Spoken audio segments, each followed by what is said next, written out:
everyone. This is Alicia, known as AVP.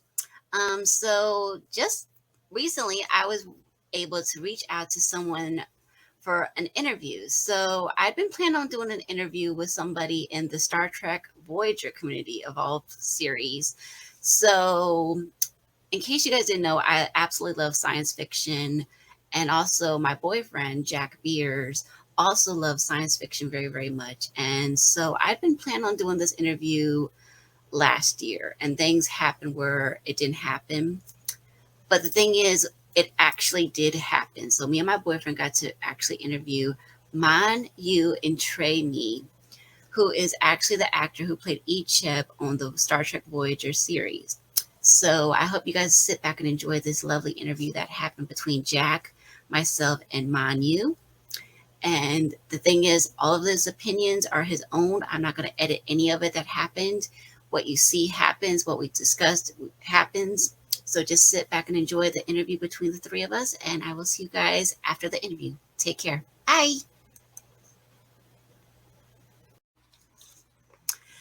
Okay, everybody. My name is Alicia, and today I'm going to be joined by Jack, my boyfriend, and today we're going to be doing an interview with Manu Intriyami, correct?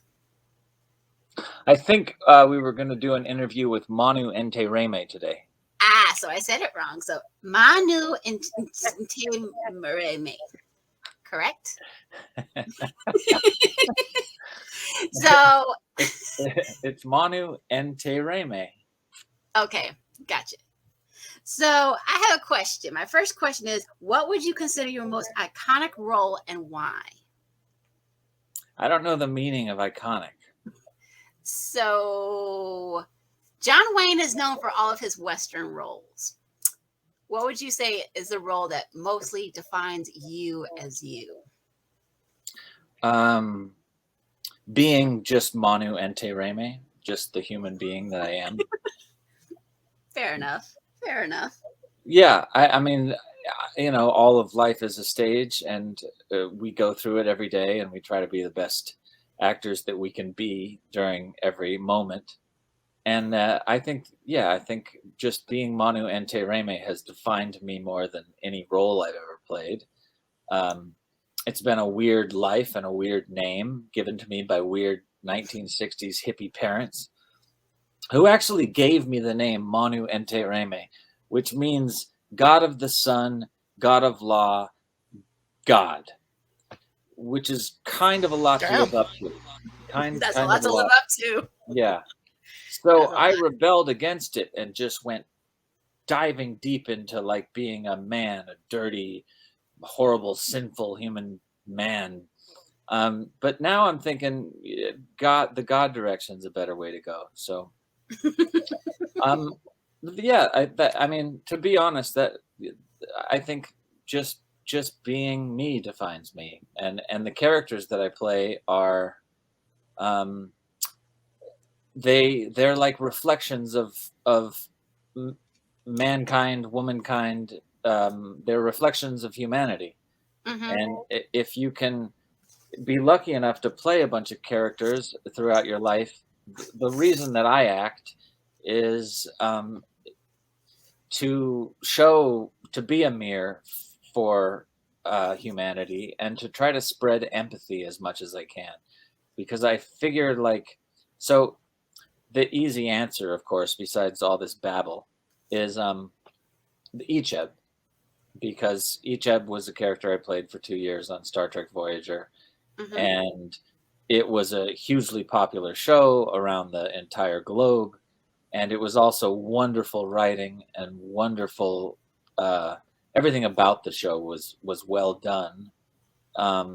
People don't know how hard it is to make movies and make good television. And from the makeup to the sound design to the special effects to the writing, every chance I got to work on that show, every episode I did had a deep moral message for mankind. And so I feel like that was the most powerful work that I've ever done, because it still to this day is affecting somebody 20 years later who's watching it somewhere. Very cool. Very cool. Yes, very cool.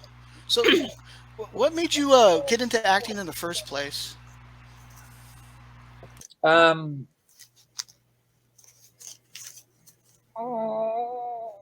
my high school my high school teacher in speech and debate class, I won all these humorous interpretation, speech.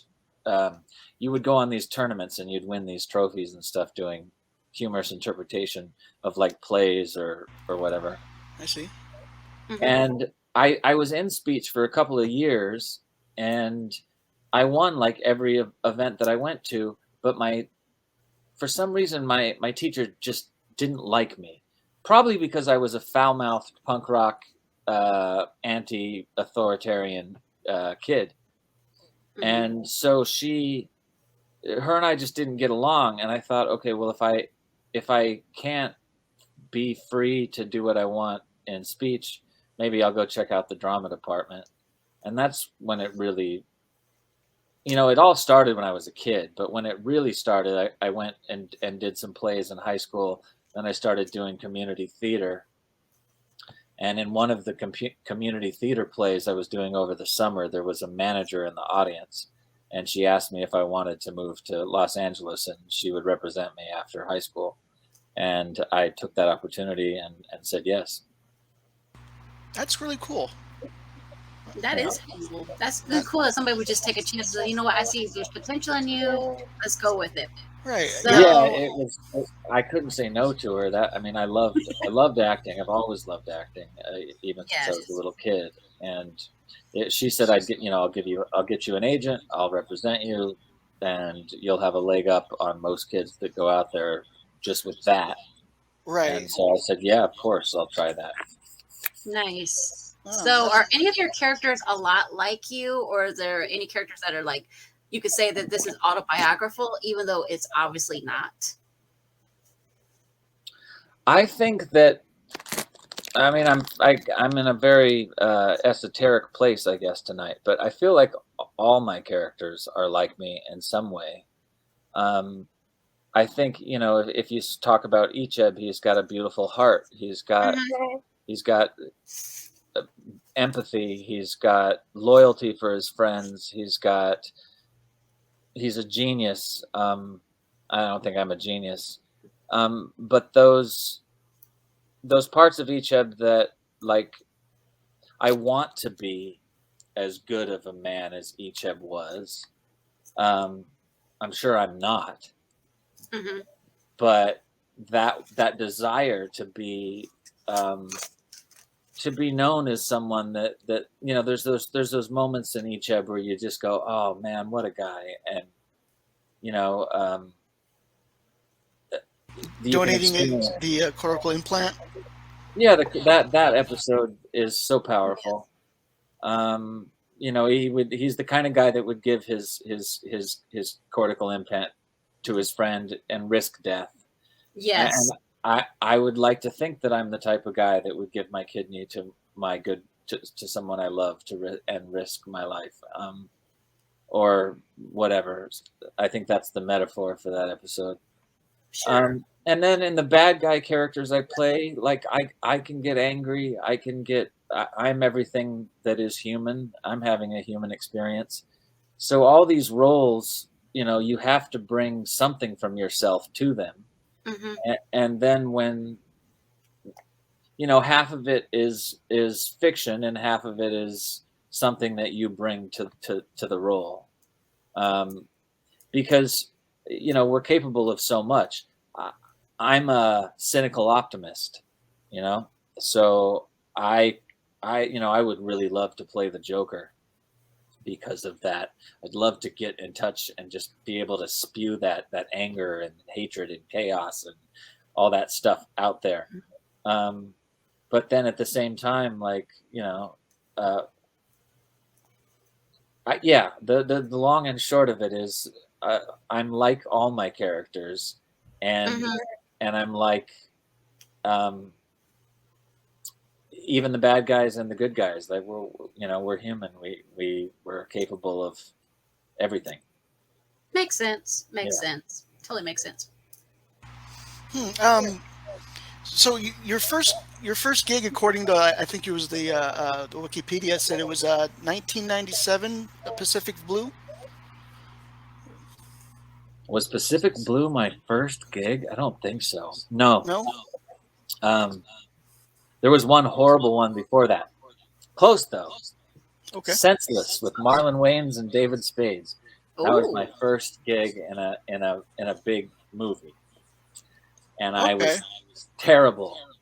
I was horrible in that movie, and I got yelled at by Penelope Spheris. And I was working with Matthew Lillard and Marlon Wayans, and I couldn't get the take right, and I kept holding this needle. It was like a parody of the Pulp Fiction scene with the needle, mm-hmm. and I kept holding it in front of my face while I delivered the line, and I, I just didn't know what I was doing, and I almost quit acting because I I got yelled at in front of all those people, and why Right. did we hire this idiot? Who the hell is this? Those kind of Right. things on a set in front of people I admired so much, Right. uh, and I almost quit. But then the next job was Pacific Blue, and Pacific Blue is corny as can be, but I love that episode just because I'm a cigar selling rollerblader that's selling like Cuban cigars on the boardwalk. It's so ridiculous. And then there's Yes. this chase scene where I'm like on rollerblades running away from the cops and like leaping over cop cars on my rollerblades. Probably one of the worst shows of the 90s. But it went really well. That show was fun to shoot, and I felt like it was a better performance, and nobody yelled at me, and I had a lot of fun making that. Yeah, so Right. that was the second show that I did. Cool. That's good. You were also Well, you were also that led sore to me throat. sticking with it. I stuck with it at that point, and Mm-hmm. That's because you. of Pacific Blue. Okay. And you were also sore throat in Sabrina the Teenage Witch. Yeah, I I worked on Sabrina the Teenage Witch. I saw that episode. That was pretty funny. Yes. Thank you. Yes, just before Icheb kicked off. That hairdo that they The had on hair. Oh that. my Yes. God, I sent her a yes. picture of the hair. Yeah, Yes. I Let looked me see if like I can get that picture I real looked quick. like Kramer. Like a mad scientist kind of thing. Yeah, That was it funny. was pretty bad. Let's see if I Yeah. can get to that. She was very mean to me. Oh no! Melissa So she Joan wasn't Hart? a nice person at all. Oh Well, no. she wasn't while I was there. Doesn't mean that she Okay. was. She doesn't mean that she was necessarily or is necessarily a bad person. Actors get a Mhm. bad rap because they can have a crappy day, and True. then everybody around them that day that they were like being a That's the crappy impression they person. have. Yeah. Yeah, and then they Yeah. go out into the world and they tell that story, and then all of a sudden you get a bad rap. But yeah, she wasn't nice to me. I was, and then I saw her around town a couple times after I shot that episode, and she was mean to me outside of Oh no. like I saw her at a club once, and I was like, hey. Do you remember me? I played sore throat on one of your episodes. I was on your show for a couple weeks, and she was at a club, and she just went and walked away from me. So Wow. Oh my, that's too bad to hear. I really liked Mm. I really liked but her. but you know what? She was 20, 22, super famous, a lot of stress in Okay. her life. Right. She could That's be a true. wonderful woman now. It's 20 years later. Who knows? Yeah, I get it. So, who are some of your favorite people that you've worked with before, believe it or not, by any chance? I mean, you Or mentioned that.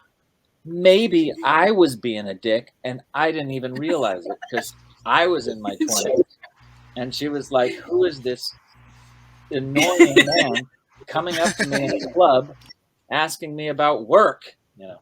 Who knows? Sorry, I cut you off. That's fine. So, who are some of the favorite people that you have worked with by any chance? I mean, I gotta say Clint Eastwood and Leo DiCaprio are both right up there. It nice. was a pleasure, an honor. They're the type of celebrities that you meet that turn out to be even better people than you expected. Mm-hmm. Kind. They kind of put you on their level right off the bat. I have a good story. I might as well share it with you. Sure. Do I need to? I didn't want to interfere. Oh. Go behind you. During the filming of a movie called J. Edgar, I played this character named Alvin Karpus, and I was all dressed. Alvin Karpus was a bank robber back in the day. Ah, there he is. God, that hurt. That's I think that's my real hair too. I don't know how they did that. And the bug eyes are great. Yeah. I know. Was that context or was that actually your eyes? Yeah. That reminds me of Edward Scissorhands almost. It does. Yeah, a little bit. A little bit. Typical 90s with the shirt, striped shirt, and the payphone. Yeah. That's totally how I dressed. I always had those long sleeve shirts over the shirt. That was like the look. That was the typical 90s era for a lot of young men at that era. Yeah. I've noticed. Mm-hmm. What the heck was I just talking about? It was a question I was answering, I think. Yeah. I was telling a story about Leo DiCaprio and yes, okay. Right, Leo. Mm-hmm. Yes. J. Edgar. So for the first time, I've been an actor for 30-something years now. So I don't normally get starstruck or nervous to go to work with anyone. But I knew that I was going to get directed by Clint Eastwood that day and that I would be acting with Leo DiCaprio that day. And I have to admit, I was a little bit nervous about it. I was like, do I call him Mr. Eastwood? Do I call him Mr. DiCaprio? Or what are the P's and Q's of working on this set? What are the P's and Q's? Is that the right? What are P's and Q's? What's P and Q stand for? Do you guys know?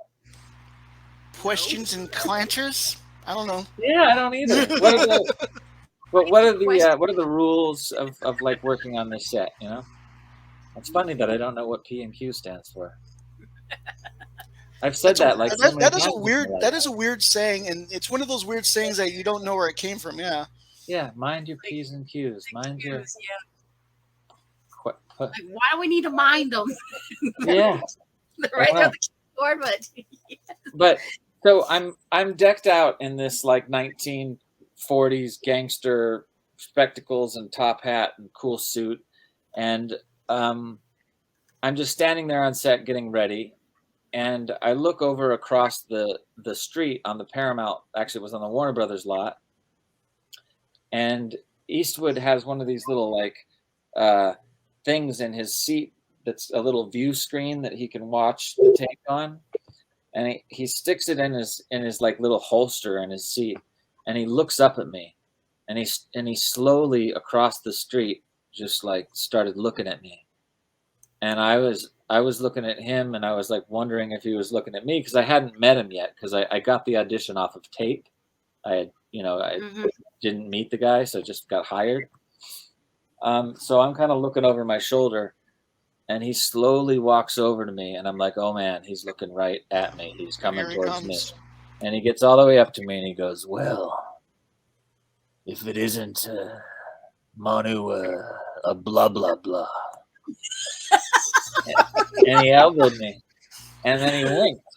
And I thought, oh, my God, it's just Uncle Clint. I don't have to, I don't have to, like...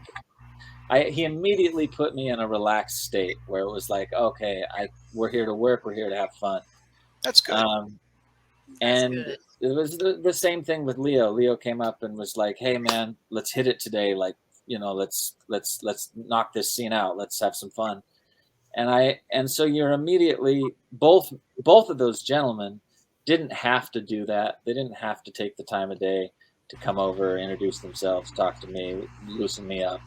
But they both did, and that says a lot about their character. That's nice. Yeah. That's good. Egos, trips. That's good. Yeah. And there's a lot of times, like when you work on a TV show, like you're on there for a couple weeks, and or you're on there as a guest star for a couple episodes or something, and Mhm. where the main actors a lot of them don't even talk to you or introduce themselves to Oh, you, and so when that happens, you always know that you've got a good human being. Yeah, yeah. I used to do security for concerts, and the way the celebrities would treat you is, yeah, like sometimes they're very open. They're like, "Hey, what's up? How you doing?" And then a Yeah, lot of times they don't even look at you.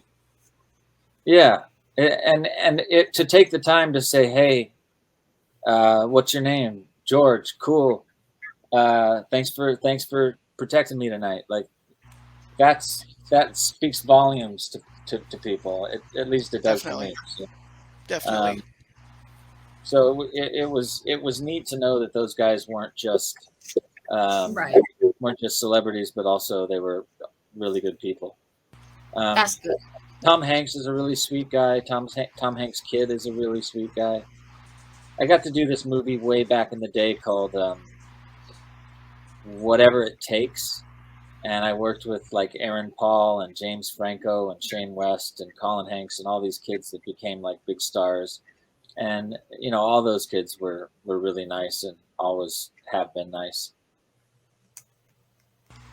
That's cool. I've never worked with Chris Evans, but I know Chris, and Okay. there's another movie star that's just like a straight up good person. His Um, Captain America, man. Whew. yeah, I and love it. could Yeah, you? I mean, that's a big shoes to fill. with a career like that, I mean, you could be a total dick and still have that career. But Chris is a wonderful human being, and That's it it great. it tends to be the rule is, at least in my experience, the more like the more famous you are, the more likely it is that you're probably a pretty good person, because Mhm. you got to that place by people liking working with you. Right. That's true. That's a good point. Yeah. Every once in a while, you'll meet a movie star that's a dick, but Yep. not very often. Mhm. So I guess we're talking about Star Trek now because we got Icheb up here Okay. Yeah. with the. Do you want to start first? And Look at him. so, He's so angry. Take my cortical node. Come on. It's detached. so were you always Somebody better use it, or it's not going to so be just. What does Picardo say? I forget what. Somebody better use it. Right. Somebody, but yeah, because you had already like messed it up or something like that. Mhm. I think I told my alcove to, um, make it stop Disconnected. working in my body, disconnect or whatever. Right. Right. Yeah. And so it was like, use it or lose it, pal. Yeah, It's exactly. Right. Or And else, I remember Seven was dying of something. Like her cortical node was messed up. yeah, it yeah. was Yeah. infected. Yeah. It couldn't control all of her human like her human organs or her implants that were substituting her human organs. Hmm. So were you always fascinated by science fiction, or did you grow to love it? Because I know some of us have grown to love it over the years, but did you always love it? I love movies, and I don't care about the genre. I'm a Okay. huge fan of every genre of film. Like, I'll try to pretend that I'm not. Like, when I'm hanging out with my girlfriend, she wants to watch a romantic comedy or something, I'll pretend like I don't want to watch that. But the truth is, I actually really do. Um, I just love movies, and yeah, sci-fi. When I was little, I would sneak down and watch Alien over my parents' shoulder when they were like, Yes. I'd hide behind the couch and watch it so they didn't know I was there. Um, yeah, I remember seeing Aliens when I was like 5 years old at a sleepover at my friend's house. So, Hmm. and I remember watching Star Trek as a kid, Star Wars as a kid. We were apart at least. I was so lucky in the '80s. Those movies were so good. Yeah. Goonies and Star Wars and late '70s movies and Raiders of the Lost Ark and all those great films that came out around then. Oh yeah. Oh, But yeah, and what reestablished my like real uh, love for sci-fi was when I saw The Matrix 20 years ago or whatever it was. That movie was mind-bendingly good. Oh yeah, definitely. So yeah, I like sci-fi, but more than anything, I just love film. Okay. So how did you get involved in Star Trek? Well, you know that movie Senseless I was telling you about, where I was Mm-hmm. Yes. terrible? The casting director of that movie was named Ron Surma. And it got back to Ron Surma that I was a terrible actor and I really performed terribly on set. And Ron Surma happened to be casting Star Trek Voyager when the Icheb role came along. And my agent was with Ron Surma getting a pedicure in Hollywood. And my agent said to Ron Surma, "You've got to read my actor Manu Intriyami for this role." And Ron was like, "Wait a second, I remember that name. Why do I remember that name?"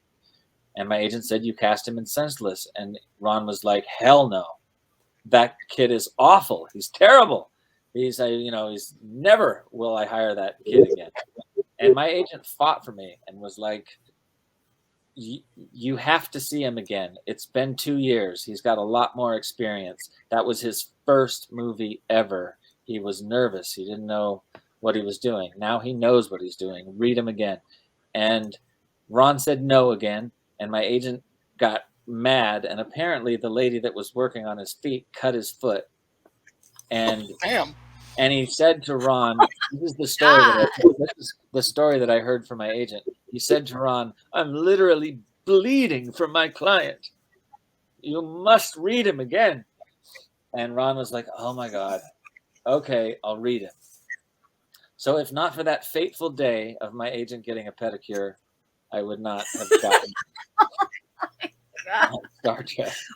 But then it's the typical story. I read for Ron. Ron actually liked me, was impressed. Then I read for the director of that episode. And then I read a third time for Brandon Braga and the execs, etc. And then they were really smart about how they kept me on the show, because I think they didn't really know whether they were going to keep Icheb on the show or not Mm-hmm. until they tested me out in a few episodes. And then I think that episode, this could all be baloney. I don't know if you guys are doing like a PG-13 Bullshit. show. That's fine. Okay, Yes, this could all be bullshit. But in my mind, I think that they wrote that episode Child's Play, where I went to meet my parents, that was mostly about Icheb, as a test to be like, are we going to keep this character or are we going to lose this character? Can this Right. actor hold an episode or can he not? Will the people like this character or will they not? I think that whole episode was sort of an Icheb test on whether they were going to keep him around. And I was already putting my heart and soul and everything I had into this character because I was so excited to be a part of the show. That I remember about halfway through that episode, Brandon Braga actually came down to, he was one of the head producers besides Rick Berman. He came down to the set, and he didn't often do that, and came up to me and said, "Hey, kid." And I said, "Yeah." I was 21, but, he's a kid. Of course. And he walked up and he just shook my hand and he said, "You're doing some good work around here. Keep it up." And I think that was code for like, we're keeping you on the show. Right. I thought that episode you did well. Like you held out really well. Actually, Thank Yeah. you. that episode and the one before when you were first introduced. Oh, the Yes. collective episode. That was fun. Yeah. Yeah. Because that Icheb has some depth to him, that he was actually a human being, but why he's the way he is, why he's so distant from everyone else. Yeah. It was fun to play that like a Borg or cyborg that could barely remember some of his human memories. It was interesting writing. It was all such good writing. If it wasn't for the writing, that's what makes Star Trek is the writers. Right. Except for those writers that killed Icheb off in Picard. Oh yeah, we'll talk about that. Yeah, definitely. Yes. Yeah. It does suck. Whoever's Yeah, that was responsible for terrible. that, you suck. I just want to tell you, you suck. The You heard it right here. the fan base is not happy. There's like 99% of the fan base writes me all the time to say that I got the shaft, not me, but that the character got the shaft. And 1% of the fan base loves that they killed him off. But I think that it was such a mistake and such a tragedy that they did that to that character. It felt vindictive. I think it was. It felt like there was no closure. They just rushed Right. to create and then something. And I honestly think somebody in that office, whether it's an exec, whether it's a writer, whether it's an actor, whether it's, I don't know, but somebody was very upset with me as a person, as a human, as Manu. Right. And decided to take it out on Icheb. Yeah. I agree. And I think that's messed up, man. I think that character was well loved. And if they wanted to get back at me, they should have just hired another actor to play him and give the character what he deserves. Icheb was a great character. He had all this like stuff that you could have gone with. He had so much potential that you could have told stories about.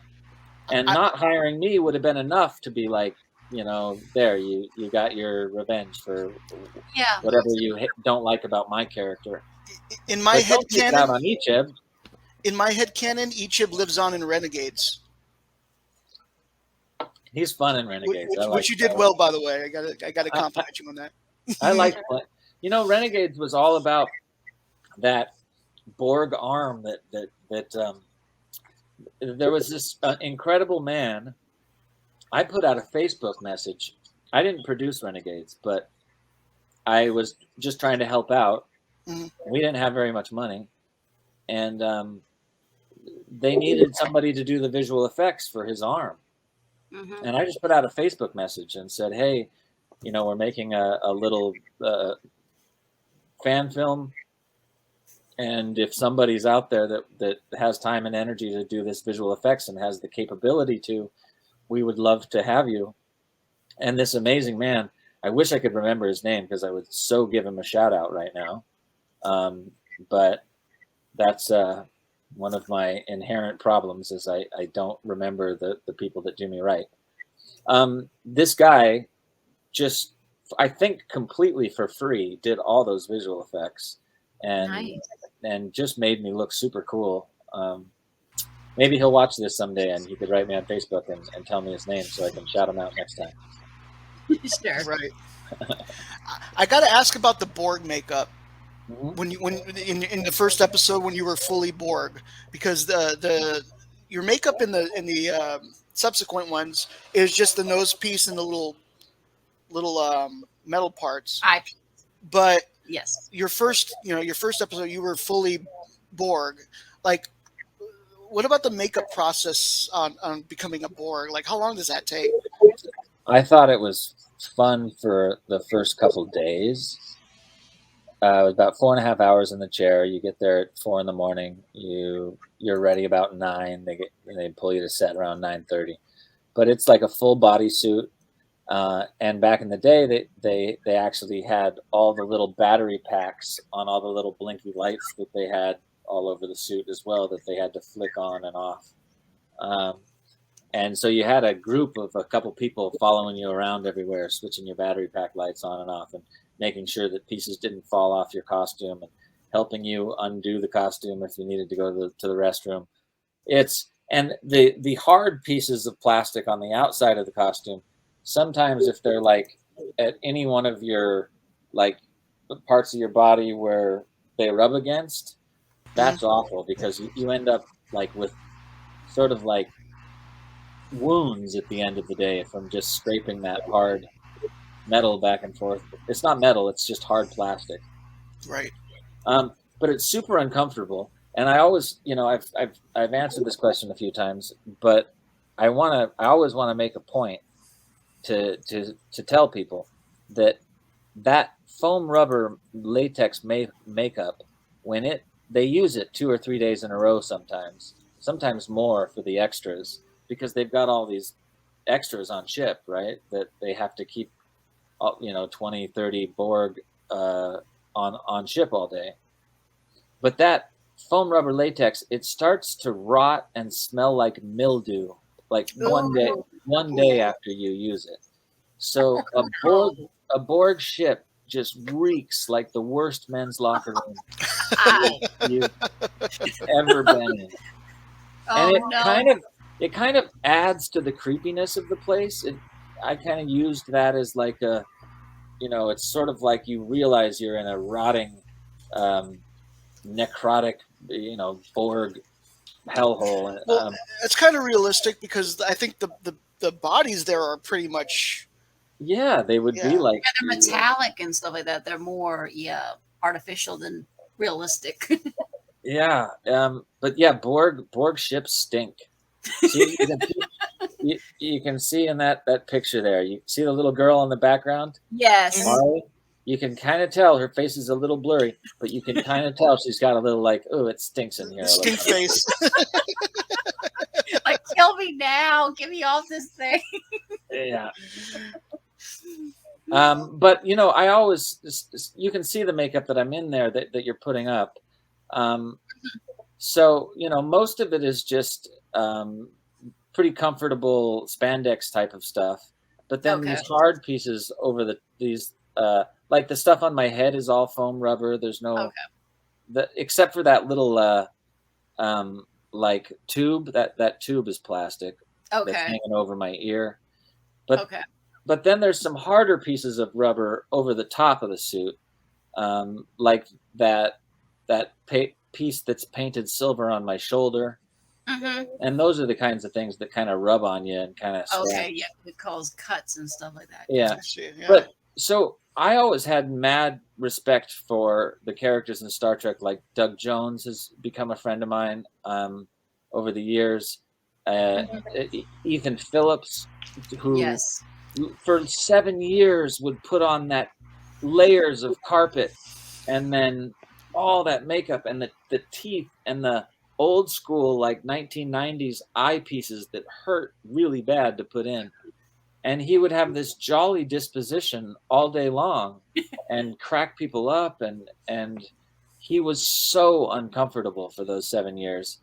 I don't think people, until they experience what it's like to do jobs under all that makeup, really, I mean, it's not easy. Like my suit's not bad compared to like, think about Doug Jones in For the Shape of Water when he's the full fish. Mm-hmm. Like it's hard to breathe in there. You sweat. You have to keep hydrated. It's like heavy. It's not easy. You can literally get dehydrated and die. In fact, on Renegades, it was nothing but layers and layers. You remember Icheb had like a duster, but he also had like a long sleeve shirt on under that and a t-shirt under that, a tank top under that. And I had this, I think I had a thing over my eye. Yeah, I did. I had a thing over my eye when he had the blaster out. And just having all those layers and sweating so much and having this over my eye all day because you don't have any, what's it called? Vision? Well, yeah. Or depth of field. Depth of field. Yes. So you start, it starts to give you a headache. And I remember on Renegades, the very last day, literally being so dehydrated that I had a migraine headache. I could barely stand up. It was hard for me to even walk straight, and we had to get one more shot. So people like Ethan Phillips and Doug Jones and guys that do that 24/7 for 156 episodes, year after year after year, and then somehow don't treat everybody like badly. I have so much respect for those guys because it's just incredible. I agree, especially Doug Jones. Yeah, what a stud! I recently rewatched Hocus Pocus, and I forgot that he was the Billy character. Butcherson, right? Billy Butcherson, yeah, and he was very good. He's very good. He's also possibly the kindest human being I've ever met. Probably. Doug Jones is like really, really nice. And it's with all the iconic, his work is not easy. you know. No, no. And I so mean, he works I for got so much. Discovery. It can't be easy. Oh my God! And the makeup that he wears. I mean, But holy I love moly. his character. I'm not a big fan of Discovery. I think everybody knows this. I'm not a big fan of Discovery, He's not. but Neither am I. I love his character. I wish they would put his character in a real Star Trek episode. Yeah, Yeah, his character is fantastic, and he's just such a good person. And Ethan Phillips, same thing. Just really, really kind, funny human being. Yeah, he seems like he is from everything I've seen. Like for Richer, for Poor, the Voyager stuff. Yeah, he seems like a Yeah. very easygoing, chill guy. yeah, Yeah, definitely. and I think you have to be to wear it because I couldn't have done it. I mean, I'll tell you. No, bless No. his heart. No. I wore that board makeup for maybe 9 days or something, 8 days. Okay. And I had it. I mean, when I was done with that episode, I was like so happy to be out of that makeup. Right. And so, like, if they would have came to me and said, "You have to play this character for 7 years," probably would have said yes. But then I would have been like the nightmare that nobody wanted to work with because it's hard. It's not easy. You know those Eddie Murphy movies where he plays all the different characters. Oh yeah. No. I would never do like that. Lon Chaney. No. Yeah. It didn't take much long. You know, it was just that little nose implant, and then the that probably took like an hour. Probably. Oh, for Icheb it wasn't so bad. It was just the little nose thing, the little foam rubber thing that they painted. Okay. They painted silver. And then they gave me that little Ronald Reagan hairdo that was kind of nice. And they airbrushed a lot of my freckles out. Okay. That was nice of them, I guess.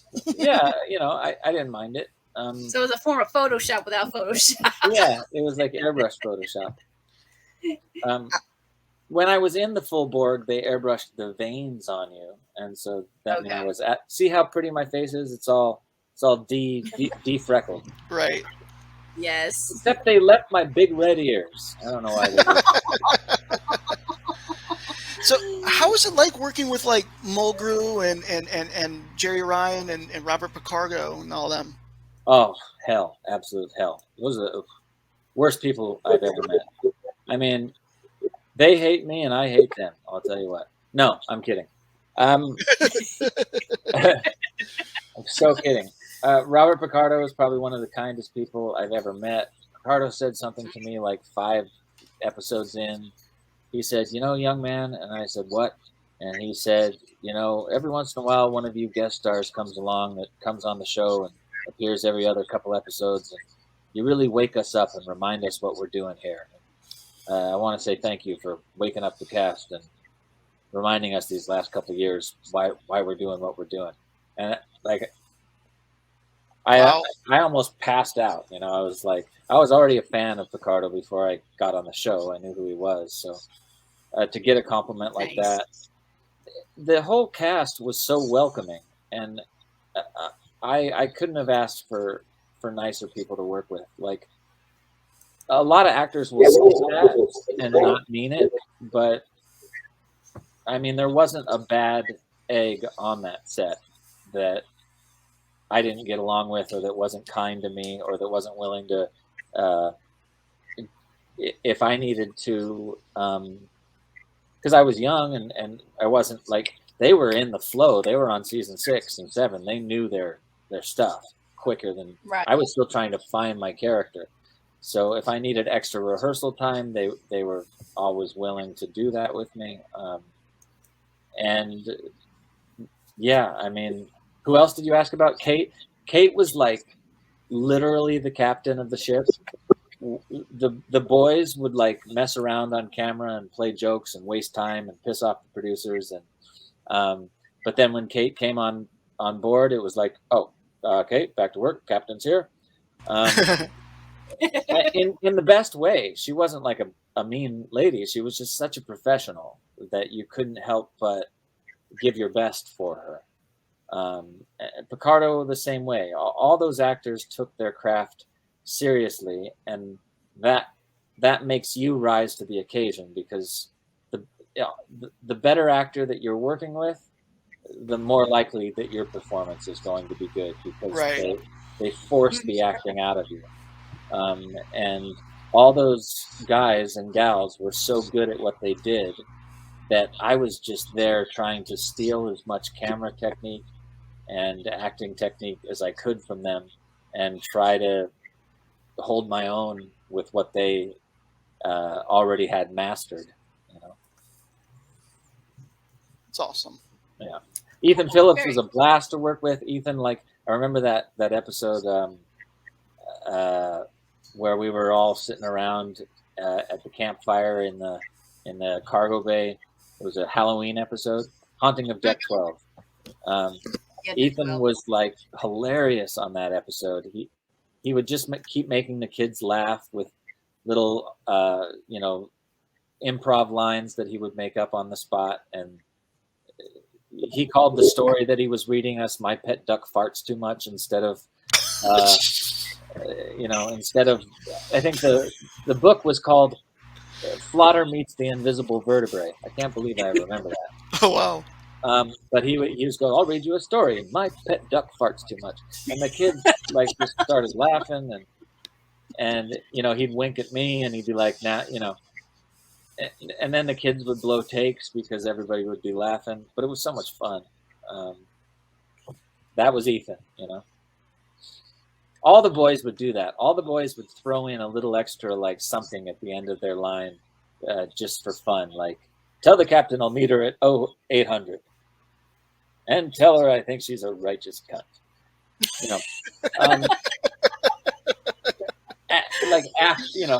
They'd stop. I'll see her at 0800.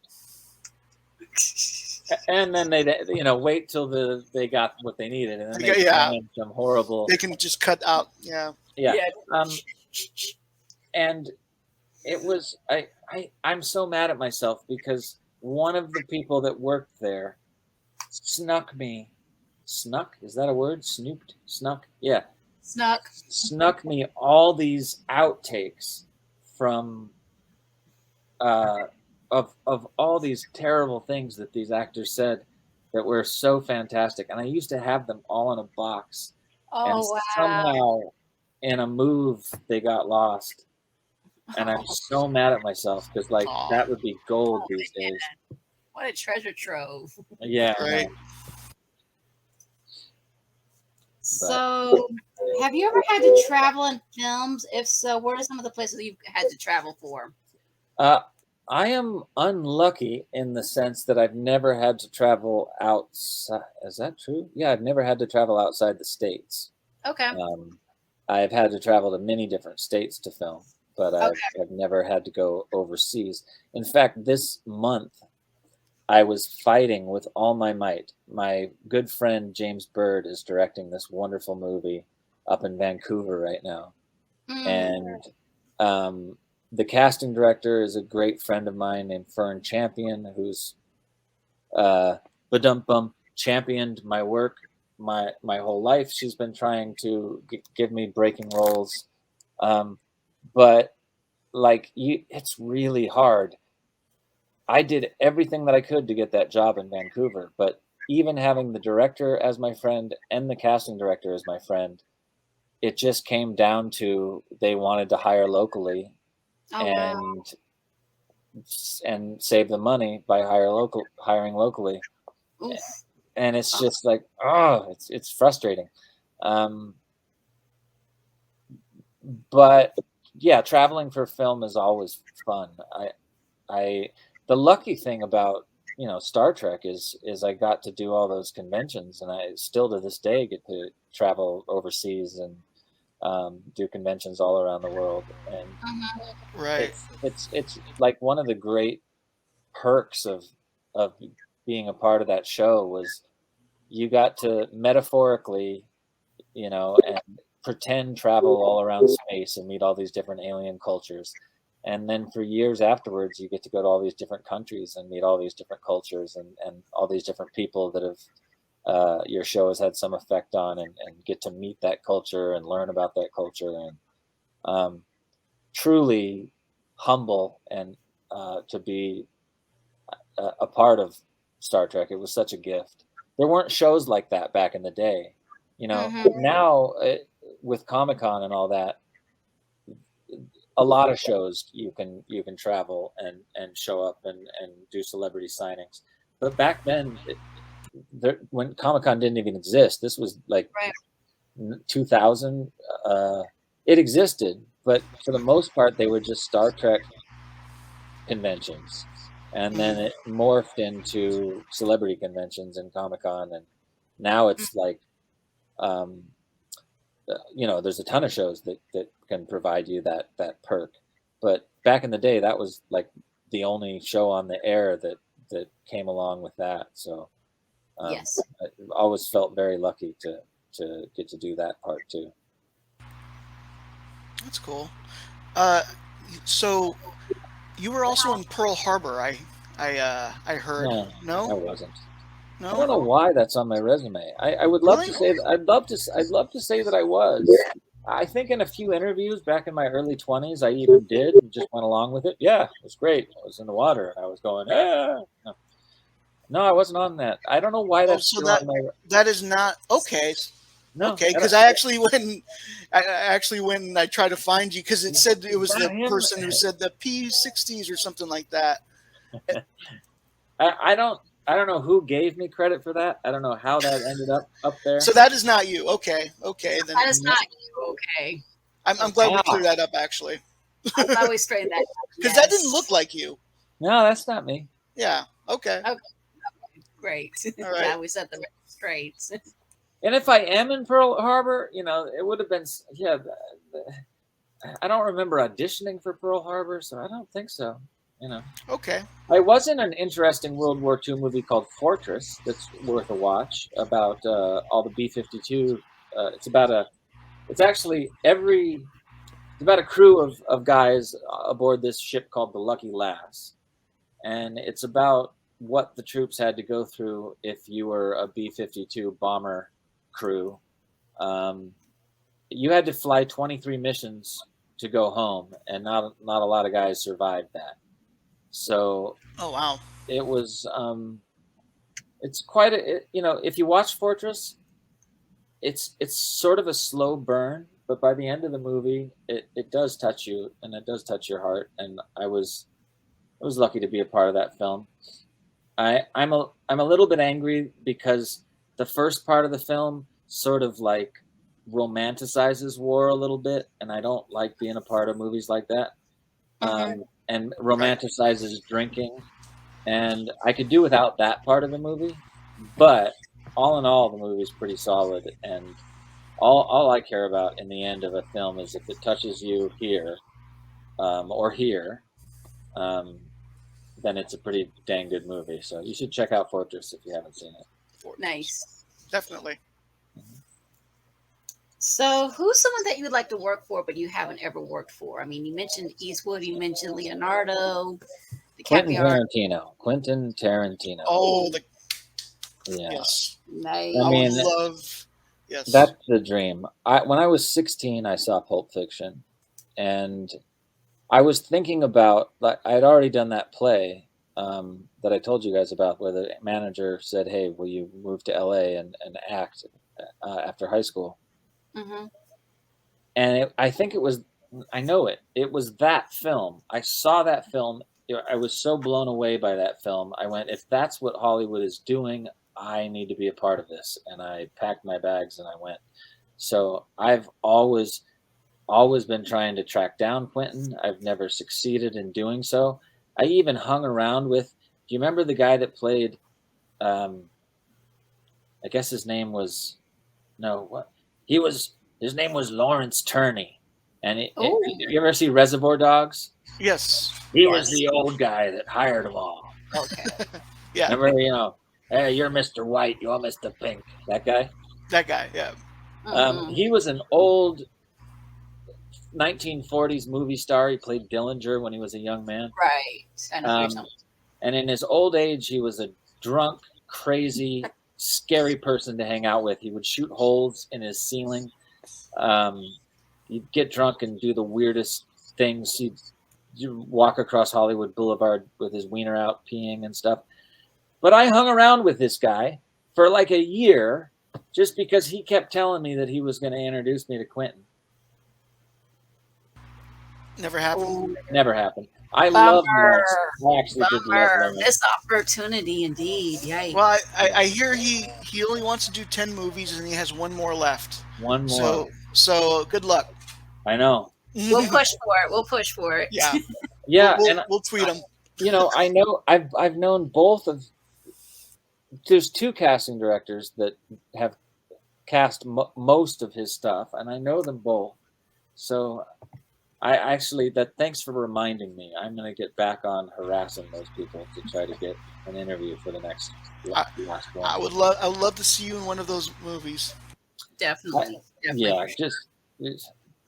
it would be an honor. That's for sure. It's just his dialogue. The guy's got such incredible dialogue that For Right. sure. it would be just so fun to chew on some of those lines. I read a lot of screenplays, and Okay. there's not a lot of screenplays written with the quality of dialogue that Quentin has. I was actually reading a quote today from Pulp Fiction. Hold on. I had it on my phone because I was talking to my mom about it. There it is. Look at this. Okay. Blessed is he who in the name of charity and goodwill shepherds the weak through the valley of darkness, for he is truly his brother's keeper and the finder of lost children. I will strike down upon thee with great vengeance and furious anger those who attempt to poison and destroy my brothers, and you will know my name is the Lord when I lay my vengeance upon you. Now, this is the part of the line that I really like. He goes to Ringo and he says, now I've been saying that shit for years, and if you ever heard it, that meant your ass. You'd be dead right now. And I never given it that much thought to what it meant. I just thought it was some cold-blooded thing to say to a motherfucker before I popped a cap in his ass. But I saw some shit this morning that made me think twice. See, now I'm thinking maybe it means you're the evil man, and I'm the righteous man, and Mr. 9mm here, he's the shepherd protecting my righteous ass in the valley of darkness. Or it could mean you're the righteous man and I'm the shepherd and it's the world that's evil and selfish. And I'd like that. But that shit ain't the truth. The truth is you're the weak and I am the tyranny of evil men. But I'm trying, Ringo. I'm trying real hard to be the shepherd. Come on. Sam Jackson, right? I mean, that's dialogue. Written by Quentin Tarantino, acted out by Sam Jackson. Yeah, that's dialogue. To get to have dialogue like that with a camera and would be such a pleasure. Did you guys see the last one, the Hollywood one with where they recreated the retelling of the murder up in the hills? What's it name? Oh, yes. Yes, the Manson family. Yeah. The Manson family, yes. Yes, they actually one of the Manson girls was played by Kevin Smith's daughter, Harley Quinn Smith. Yeah, she's and I'm a Kevin Smith fan, so yeah, that's where I knew about that. my next project is called Star Crew. It's actually called the tentative title right now is The Night Before the Star Crew Christmas Massacre. And it's basically Galaxy Quest meets Shaun of the Dead. Galaxy Quest meets zombies. It's like right. It's a multiverse cross. It's a fun intergalactic comedy. Nice. That's cool. And we have a couple of characters, and I so want Kevin Smith to play one of them because it's such his type of movie too. It's like the comedy is like. Very much Clerks-esque, or Jay and Silent Bob type of dick and fart joke comedy, but it's fantastic, and we're gonna go track down Kevin and push him as hard as we can to try to get him in the movie. That would be cool. You know, I try to watch. I guess it's a sci-fi movie that you did called Xenophobia. Uh-huh. And I had problems with my Amazon account, and it wouldn't. They wanted a one-time password, but then they never sent it to me. Oh, and then when I tried to get them to resend it, it never. So I wasn't able to watch it. But could you tell me about it? Yeah, Xenophobia is a fun film. A friend of mine made it. They made it for almost nothing, like really almost nothing. And it was just a labor of love that is a fun, doesn't take itself too seriously at all. It's just kind of a campy, fun alien abduction movie. Okay. Um, I would watch Xenophobia. I would also watch a movie that I produced called Fifth Passenger, if you haven't seen that yet. Okay. Okay. That's a film with some of my Star Trek friends in it. I produced. It was with Tim Russ, myself, Marina Sirtis, Doug Jones, Armin Shimmerman. It's called Fifth Passenger. It's available Okay. on IMDb TV. It's available on Amazon. It's all over the place. Nice. Awesome. But that was the last film before Hell on the Border, which was the Western I produced. Oh, I wanted to Yes. talk to you about that because I saw that and that was a wonderful movie. Thank Let me you. get that straight. We tried Let me so get that. hard. I feel like we could have made such a better movie, but we just didn't have the time. But I still was so excited to tell a story about Bass Reeves just because he was such a stud. If for those of you that don't know, Bass Reeves was the first African American U.S. Marshal, and the character that I'm playing here with the goatee was an actual judge at the time named Judge Parker, Isaac Parker, and he was the first guy to give a badge to an African American U.S. Marshal. And just think about it: 3 years or 4 years after the Civil War, what kind of a badass you had to be to be Yes. a U.S. Marshal that was black. I mean, that's insane. And this guy, Bass Reeves, he was like Doc Holliday. He had the cross draw. It was just Yeah. it was an honor to get to be a part of his story. And we had a wonderful screenplay, but we just didn't have the days available to shoot it, and so we didn't get to shoot what we wrote. Okay. And so the movie kind of turned out. It's okay. It's not a bad movie. It's totally watchable. It's Yes. just not. It's not what I wanted it to be. Right. But I'm proud of it. And working with Ron Perlman was a kick in the pants. He's Ron Perlman. dude is fun. I love the scene where after using the N-word X amount of times, like the other guy just finally like, don't say that. Don't say that. I don't mean nothing. I don't mean nothing by it. That was really good. Also, the scene where after you pin the badge on him, you reluctantly like come up and you give him a look. You give him that I'm sorry look, and then you just pull it away. Yeah. But then by the end of the movie, you're like, you might need this back. And just toss it back. Yeah. It was a good story. Yeah, and that guy's an incredible actor too. The guy that played Reeves, he went on to do this show that I was such a fan of. You guys see Carnival Row on Amazon? I think I heard about it. It was such a bummer. They canceled it after one season, and it was amazing. It was such an amazing show, but it was probably really, really expensive, and they probably just didn't get the amount of views they needed to keep going. But it always amazes me when they spend that kind of money on a show, and we're talking about millions and millions of dollars per episode, and then they don't continue to do it because they've built so much. I feel like they should always give it another couple seasons to catch on. I was so mad when they canceled. What was that one with all the puppets, the Dark Crystal? Oh, yes. We did the Dark Crystal. I was like, awesome, and they spent all that time and energy building all those sets and all that puppetry, and then just cancel it. I'm like, no. Yeah. You built it all. Why are you canceling it? That does amaze me how entire productions will come and they'll build these elaborate sets, and then they film what they need to film, and then they tear it all down. Like which is absurd. It's a waste. It's like, why did you waste all that money to do that?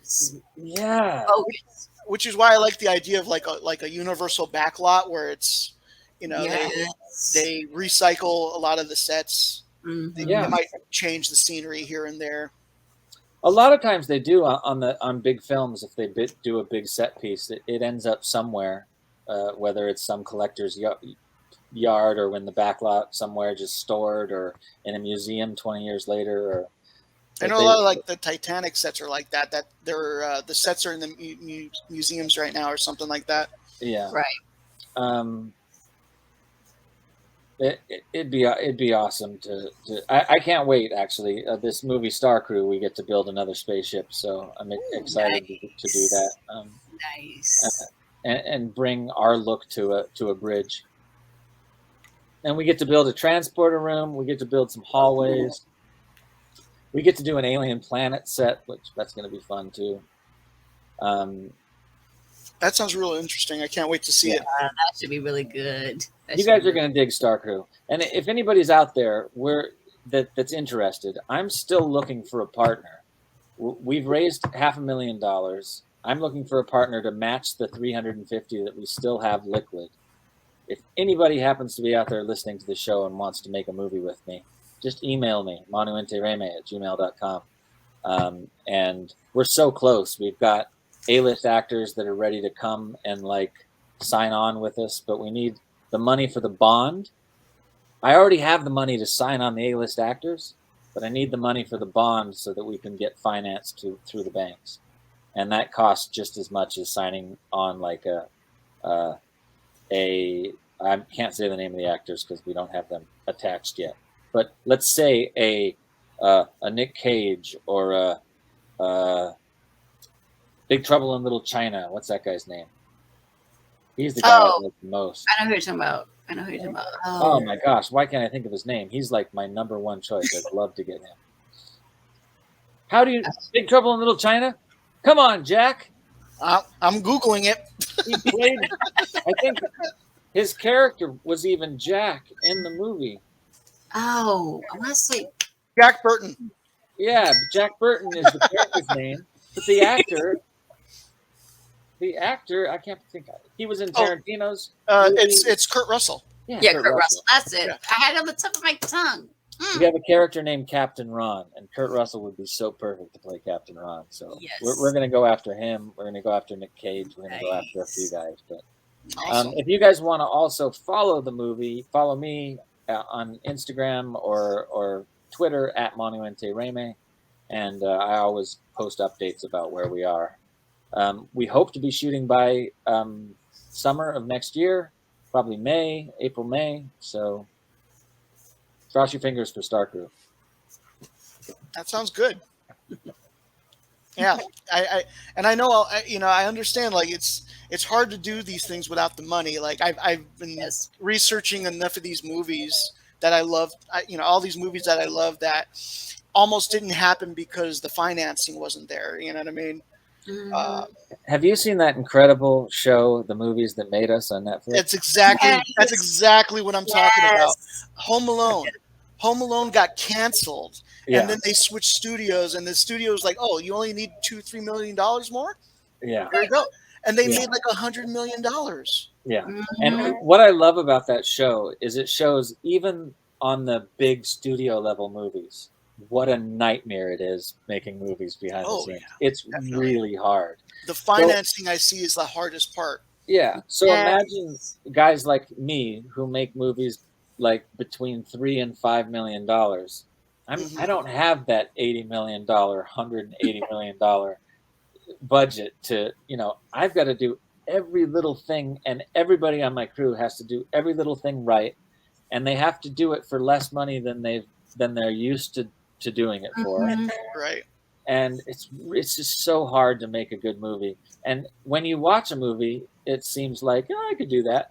But you don't realize you have to build those sets. You have to build those costumes. You have to build every single thing on camera. If it's a product, you have to build the product, like cigarettes or juices or Coca-Colas, and you have to make a label that isn't exactly Coca-Cola, but is enough. You have to do so much, and you score the movie. You have to hire an orchestra to make the movie sound right. And you're talking about an orchestra that costs money. I mean, you cannot get a an orchestra to score your film for less than $75,000, and if you can, come join my movie, because I would love to, and props and visual effects and explosions and armorers and makeup. People don't have any idea what makeup effects and 200 zombies running through the streets costs. I mean, it's an incredibly hard thing to do, making movies. And then on top of that, you've got to get like 65 artists together that all do their own thing and all have their own egos. And you have to get them to work together on that's one gonna be hard. Yes, and be a single ringleader of all of that. It's incredibly difficult to do well. I can imagine. So yeah. So every movie that I see, ever since I started producing movies, every movie that I see, I just appreciate now, because if they even do one scene right, I'm like, that was a good scene. I know how hard a good scene is to get off. So, and when you get a whole movie that's great, you're like, it's a rare thing to have happen. That's for sure. But thank you guys for mentioning the new stuff, and Fifth Passenger and Hell on the Border and Xenophobia. I also made a movie called Benjamin Troubles for Next to Nothing as well. That was the first movie that I produced. It's about a kid that finds a pair of magic blue jeans that produce $100 bill on the hour every hour. I need one of those. Where can we find that in real life? Yeah, I'd like to find that pair of jeans myself. I actually have those jeans in my bedroom drawer, but they don't work, unfortunately. Oh, okay. The magic's gone out of them. Okay. Yeah. Well, yeah, I mean, like, we knew you had a whole career other than Icheb, so yes, we did. So we started wanted to researching touch on it. Thank you. And yeah, you produce good stuff. Definitely. I would have loved to have come back as Icheb. I really was good. I was so excited to come back to Star Trek, but somebody over there hates me. Yes. Yeah, and you know what? When you really think about it, when you watch the scene, Seven would not have just dispatched Icheb the way that she did. Even if he was like, please kill me, I feel like Seven would have had enough hope to be like, we can still say, you're just missing an eye. You know what I mean? They pulled your eye, or not yours, but they pulled Icheb's eye out. And they did it in the most grotesque way I've ever seen in a Star Trek thing. And they put him in a red shirt. And they put him in the red shirt. He never wore red. Icheb never wore red. I didn't even realize that was Icheb at first, because when I first saw it, like, you can tell like it was the same species, but it was a different person. Right. And then you saw him in a Starfleet uniform, and maybe you can kind of think, because Icheb wanted to join Starfleet, okay, that could be Icheb. And it's not until like a minute and 30 seconds in, after Seven comes and kills the people, that she says Icheb, like, that's where you make the connection. I did not make that connection until then. No. I was sitting there, and take this from my point of view. At the moment I turned on episode 5, I had been emailing Rod Roddenberry and Trevor Roth, two friends of mine over there that produce both those shows. And they had been talking back and forth with me about how we were going to get Icheb back on the show. Mm-hmm. So I'm sitting there just thinking, okay, I'm probably going to maybe season 2, whatever, out of the blue that hit me. And I remember same thing. I go, did she say Icheb? She couldn't have I had to rewind it. Right. Rewind. Refresh. Wait a second. She said Icheb. No, I couldn't have heard that. Rewind. I rewound it again. Yeah. That was so wrong. And as I said before, I feel like that was vindictive. Like, it was. I got whatever. I got canceled. Whatever that's called. Cancel culture. Yeah. Canceled. Yes. Yeah. Here's the thing, and to put a cap on the end of it, cancel culture's got to go, because here's what happened to me. In the long and short of it is, I met Kevin Spacey when I was 17. Mm-hmm. I moved out to LA. I was on a back lot. The man was very nice to me. He gave me a Cuban cigar. He told me how to get an agent and how to, well, not get an agent, but he told me how to sort of like work the agencies and climb the agencies, and was Mm-hmm. giving me advice on my career that was good advice. Didn't have to take the time to do that for me. It was very kind to me. So then 20 years later, my girl tells me that Kevin Spacey raped somebody. Oh no. And I got it like through secondhand information. And I'm like, what? Mm. And then I heard about it, and I heard that what happened. And so I emotionally tweeted, you know, that's a human thing to do. Sure. Of course. And I think it should still be I think it should still be okay to have emotional reactions online. Sure. That's understandable. It's just some Yeah. people don't want to believe that you have to have these emotions. They think, oh, you should be stoic or whatever because you're a Hollywood actor. Wait a Yeah. minute, you have feelings just like the rest of us. It's Yeah, kind of hard and to so force I yourself went sometimes. so I went and defended this guy, who turns out, you know, after I saw a bunch of more news on the issue, turns out he's done a lot of pervy things over the years, and Mm-hmm. he probably isn't a very good guy when it comes to abusing his power for sexual favors. And when I saw that, I went, "Oh man, you know, I blew it. Sorry, uh, albino kid." I remember that. And Yes. he was kind enough immediately to say back to me, "Hey, no worries. You know, everybody has an emotional response. This is Star Mhm. Trek. Love, empathy. I understand. No hard feelings." I Right. there, But yeah, the love on the internet doesn't get heard. Nobody saw the Right. apology. Nobody saw Anthony say, "Hey, no hard feelings. You're an all right guy." But everybody blasted the hateful things that I said to defend Kevin Spacey. And then not only because I defended Kevin Spacey, suddenly I was a pedophile, and suddenly I was a danger to people. And I was like, yeah. "What? Are you kidding me?" All I said was, Right. No, Yeah. rape. that was. So I followed all of that. I Yeah. followed all of that. And I noticed, especially after the Icheb episode, where he, from Picard, where he dies, Mhm. where they were a lot of people were defending what happened by showing those tweets that Yeah. you did, where Oh, he Yeah. deserved you it. He's a yeah. bad human being. He deserved it. Justify But that I mess. also but I also remembered that you apologized to Anthony Rapp, and Anthony Rapp accepted it. And That's Star Trek.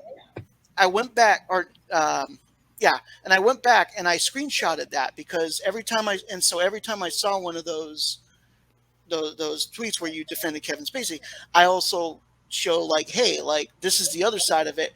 Right. He realized he made a mistake, and he apologized, and Anthony Rapp accepted. So I'm not exactly sure why you're still angry, except Yeah. for the reason I think people just want to be angry about something. Yeah. Yeah.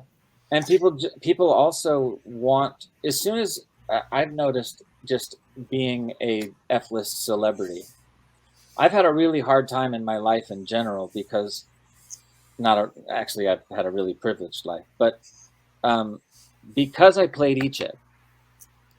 Icheb was this perfect human being. He was so wonderful Right.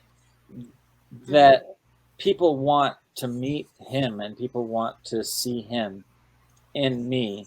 And I would show up to conventions in my early 20s. I was a punk rock kid that didn't give a fuck, you know? And so they would be like, "Where's Icheb?" You Yeah, they're know? like, who the heck is this guy? Well, What have you done with Icheb? that's Yeah. that And why that's is Icheb saying fuck in front of my kids? that's not being able to separate the actor from the character, I Exactly. think. Never realized Yeah. there's a Yeah. fine line between the two. You got to separate fiction from the reality. Come on, you're not So, one of the yeah. same. So Icheb what, does not mean man you.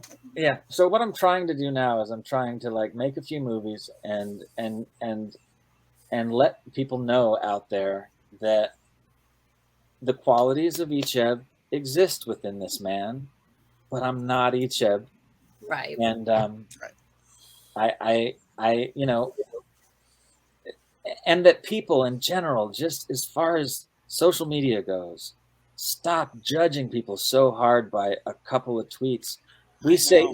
People say stupid shit all the time in life. Right. And if we don't give people a chance to be forgiven or to correct their mistakes, then then they just get angrier and angrier, and you don't give people a chance for redemption. That's Right. a horrible, horrible society.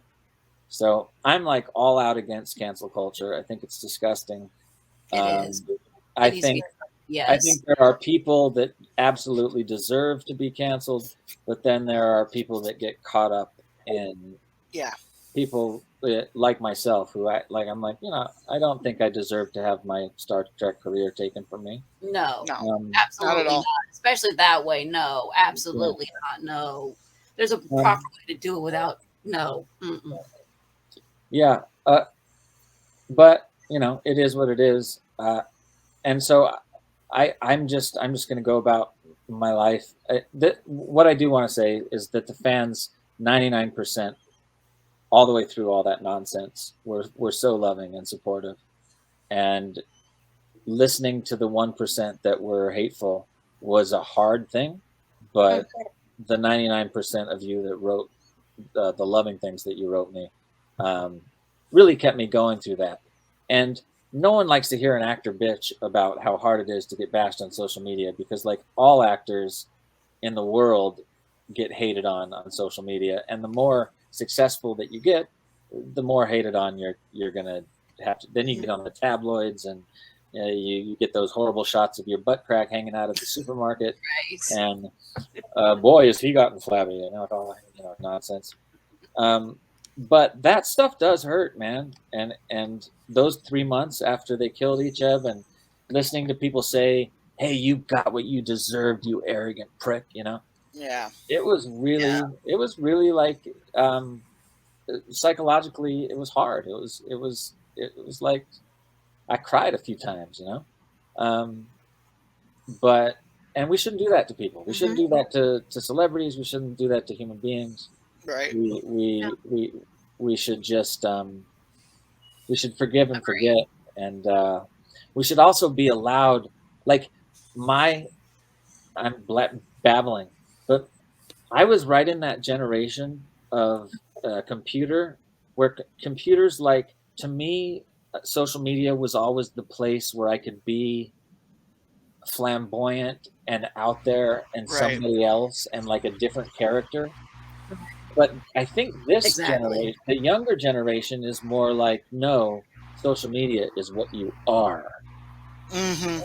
And Yes. No. I'm like, no. Something somebody tweeted 20 years ago is Social going to come media back should to be bite them an in the ass. outlet. Yeah. That's not Yeah, it fair. needs to be. I mean, it's an alter ego. It doesn't. I mean, I'm who I am online, yes, but I'm also a different person when I'm not online too. Yeah. I don't have to be the same way all the time. I always That's the thing looked about at it as an alter ego thing. One night, Yes. before the Anthony Rapp thing, one night I spent saying just like 50 really offensive things. And I was like, will Star Trek fans abandon Manu Intriyami if they found out that he sharded in second grade, or something like that? And I just kept writing offensive things. Will Star Trek fans abandon Manu Intriyami if they knew that I took acid when I was 11? Will start, and I just kept going and going, and nobody cared. Well, nobody cared that night, but then the next night they come after you. After the Kevin Spacey thing, then people went back to that and pulled up all those awful things that I said. Geez. Yeah. And they take it out of context. Oh my word! Yeah. I hate that so. Will Star Trek fans abandon Manu and hate me if they find out I have a thing for figure skaters? Stuff like that. Right. I said that I was like totally turned on by a couple of famous figure skaters, and people thought that was so misogynistic, and of course it was, but I was kidding. Yeah, you're being stupid. You're letting off some steam, so to speak. But I was just out of context. And it's so, because when I first started talking about my feelings toward Discovery, I got a lot of, surprisingly, a lot of hate from like total strangers that I didn't know, and What it makes was you think you're allowed to have an opinion? right, that type of stuff. And See, it's my way or no way. Wait a and minute. I'm not one of these guys that are like, if you don't like this Star Trek, you're not a fan of Star Trek. You know, I live and let live. And so if you like Discovery, if you like Picard, well, God bless. You know what I mean? Yeah. But you know, like I should be able to have an opinion myself and be like, I do not think that the writing of what I call classic Trek, which includes Voyager, compared to what I call new Trek, which includes Picard, I don't think the new writing stands up to the old writing No. at all. They're two different categories altogether. They're two different It categories. feels like they're trying to turn Star Trek into Star Wars. Yeah. And yeah. What do you think of the new films? The Kelvin films. I liked the first one. I thought the first one was fine. The first one's fine. The second one just the second one I hated. I didn't like how they lied about us about Khan. Like J.J. Abrams literally was like, "Oh, he's not Khan," and then like in the movie he turns out to be Khan. I hated that. I didn't like. I didn't even know that happened. Yes. JJ said that Khan's not in he the kept movie, saying, and then he "This was. is not Khan. This is not the Khan. He's not in the movie. It's not about that." He straight up lied. And I think what happened was they hurt the third movie, because the third movie I thought was actually pretty good, but it bombed. Like it's just like, and that was the end of the Kelvin universe. They keep hinting at oh yeah, we're talking about a new movie for this, a new movie for that, and nothing happened. Quentin Tarantino was supposed to make the fourth movie at one point. Wouldn't that be freaking awesome? Oh my God! If Quentin did it, I would be so excited to see a Quentin Tarantino Star Trek. That's the thing, though. I think 80% of the fans would hate it, but I would love it. I would love it. As someone who like really because likes people would be like, "You can't say on Star Trek." Like, well, I mean, when how many times is Picard? No. How many times is Kirk gonna say the N-word? Stop it. I mean that would be funny, like in a comedic, like when I watch Discovery nowadays, I watch it in a comedic sense, like how are they going to screw it up this time?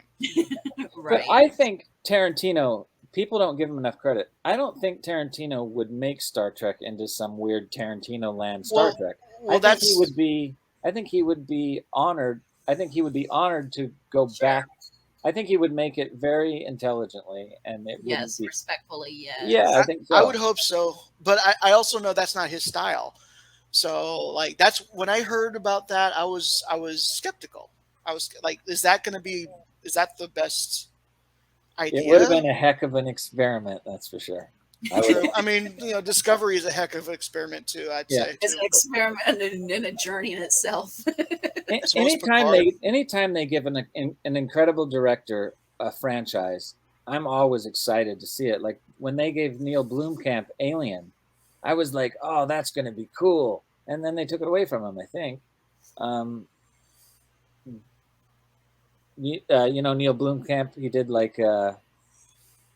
Oh, geez, I can't think of the names of the movies, but he does great sci-fi films.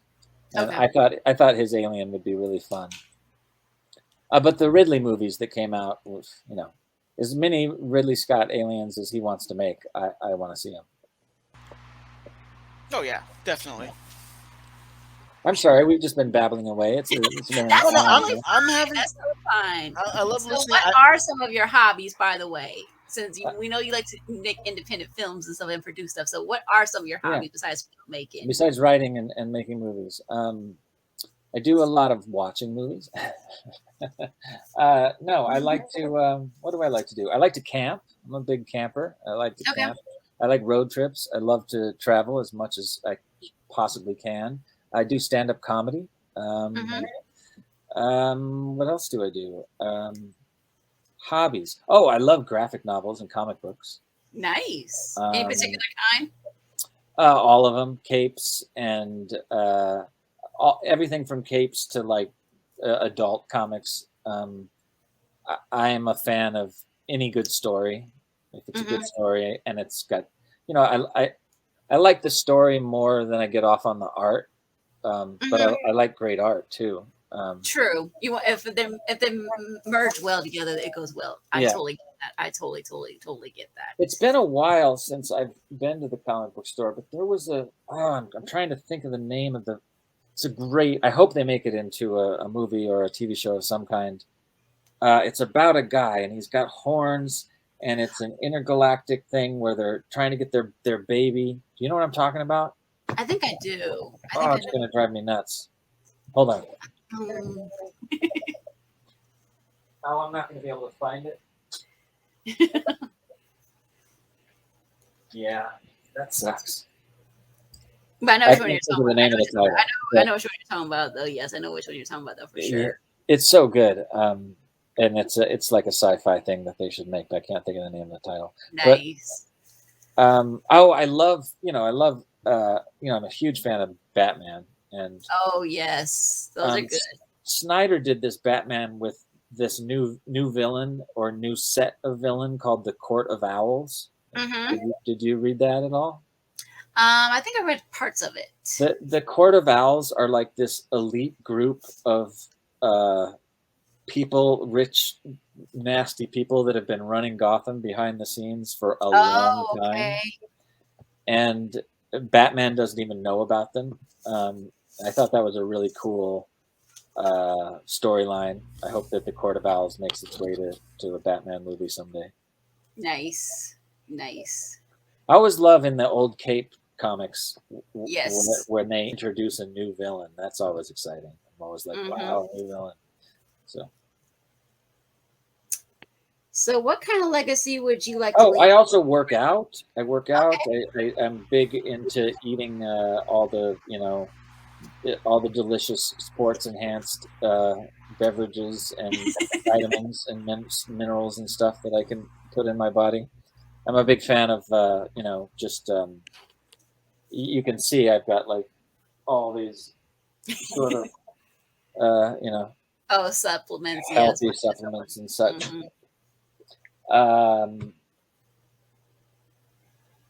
I like loving people. I like listening to music. Oh, I'm a huge music fan. Jeez, I love nice. What genre? I listen to everything. I listen to good music. I don't care if it's country, indie rock, rock and roll, hip hop, punk rock, classical, what's it called stuff, soundtrack stuff. Yes. I just love good music. Mostly I listen to hip hop and punk rock, but a lot of rock and roll and a lot of those other genres fit. Nice. Like I watched the Norm Macdonald show. He had a show for one season before he passed away, and it was really, really funny. And he brought on this guy, Billy Joe Shavers, that I'd never listened to before. I just got off on his music and listened to a bunch of his stuff. I'm always listening to music, and not only because I love it, but because I always want to be able to. Some of the dream of making independent movies is getting to work with musical artists someday, and so I'm always trying to track down artists that are just getting their start and trying to snag some of their music and work with them before they get so big that I can't afford it. Yeah, without the ego. Yeah, you want them before their ego kicks in. Yes, totally get that. Yeah. Or before the record company says, the artist, if the record company owns the music, the artist can say, yeah, you can use my song. But the record company is like, yeah, for $100,000. Yeah, I can see. Yeah, and you're like, wait a minute, I don't have that kind of pocket change around. Yeah. Got it. I think Kevin Smith actually had a problem like that where he really wanted to use this one soundtrack for a scene or whatever, and it cost him $100,000, literally $100,000, to put this one song in his movie. Yeah, a hit song that people know, like that's now. You're looking at $100,000, $50,000 to $100,000 easy. Right. Jeez, wow. I could see why y'all have money problems. Yeah. Yeah, 100,000 there, 100. Yeah, it adds up real quick. And if your budget is $160,000, yeah, I'll put it this way: like So we're together, and Mhm. I recently flew her down to San Diego from where she lives in Maryland to for a week to hang out and see how like we click and everything. And I initially thought it was going to cost about 700-800 bucks. It was about 1,500 bucks, but it was so worth it though. Yeah. but Well, that's what you don't You're expect. in San Diego. I live He's in in San San Diego. Diego. Yes, You're in San Diego, and you're in Maryland. yes, Is I that am. is that a Disney castle behind you? Green screen. Yeah, she's got a green screen thing going on. I think that is the Disney castle. Is It it? is. It It is. Cool. is. Are you a Disney fan? I am a Disney fan, but I'm also a Star Wars fan. I'm a Star Trek fan. I'm an Orville fan. I'm a little bit of everything. I was just in Marceline, Missouri, last weekend, and Okay. Marceline is the hometown of Walt Disney. And I was at Yes. a charity event uh, for the Walt Disney Museum they have in this town, and it was one of the most amazing weekends. It, the, it was small town America. This town called Marceline. It's like trapped in 1950. Hmm. You Well, go there, and that's it's like it's I literally like believe landing in 1950. It's amazing. I believe the in Disneyland Main Street. the initial Main Street is Yeah, based Yes, off of that based town. off that it town. is. Yeah. It is. So it was really cool to be there, and there was a tree that Walt used to sit under and dream when he was a kid on his farm. Yes. The tree is now down, but they have some saplings from it that they planted, and so there's like a Oh wow. 17-year-old Oh, sapling of it that's very close to where it used to be. Oh And then cool. my tree hugging ass went up and held it for a while, and it was fun. I nice. think I remember that tweet. Yeah, yeah, Yes, I did tweet that out, I guess. Yeah. Really neat town if you ever get a chance. definitely. We'll put that on our bucket list to do. Yeah. Cheap vacation too, because it's like very small town America, super cheap, hotel, super cheap everything. There was a diner, uh, awesome diner where they had these desserts called Dusty Miller's, amazing. Um, and literally, I bought like it was a grilled cheese sandwich, tater tots, and a Dusty Miller, and I think it was like $2.78. Wow. It was so neat. It was like, yeah, it was so like being in 1950. I was like, I'm at a diner spending $2 on a lunch. This is awesome. Yeah. Look Let's at bring that. that to the States, right? Yeah. Oh, Ooh. What do you think that is? like a Everlasting like a gobstopper nerd's kind of rope thing? that's very short. Nice. You got it. Nice. Yeah, I love nerds. I Me love too. Nerds ropes. I bought a Like whole box of Nerds ropes. I used to love my teeth can't take them no more, but as a child, yeah, I ate the hell out of them. Mhm. Yeah, Yeah, I still love them, I'm even with though you. they're I actually broke. scattered everywhere. An implant. That yeah, something similar happened with me, and I had to stop. Yeah. It wasn't. I didn't break the implant, but there's a little filling that goes on top of the screw, and the Oh, nerd broke that filling. oh Wow. no. Yeah. But So I just put the filling back and kept eating the nerds because I can't stop.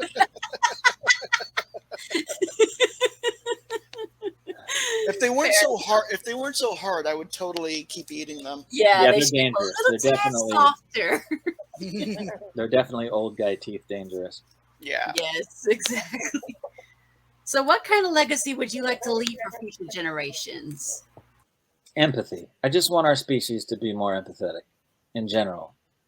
Makes sense. The reason that I act is I just want people to be more empathetic to each other and each other's situation. It Hmm.